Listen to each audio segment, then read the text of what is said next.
Charlie Rose with Norah O'Donnell. Gail King is off.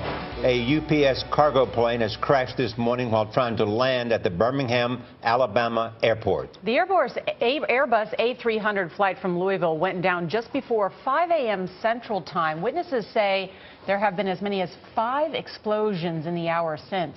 Rick Jackson of our Birmingham affiliate, WIAT, is at the scene. He joins us on the telephone. Rick, good morning.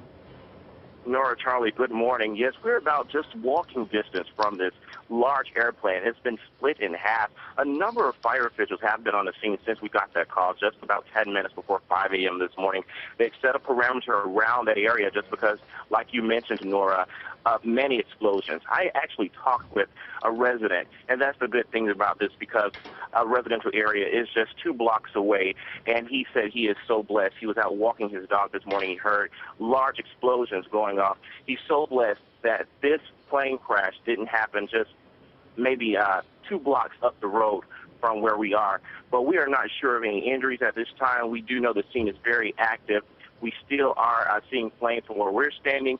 And another thing, we're just maybe feet away from the runway, so you can tell the plane was coming down to possibly make a landing, but did not turn out that way. Charlie, Norah. What do we know at this time, if anything, about what happened to the pilots?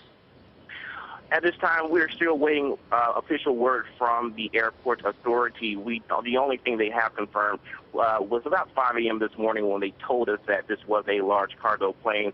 We heard reports over the police scanners, though, Charlie, that perhaps 2 pilots were on board.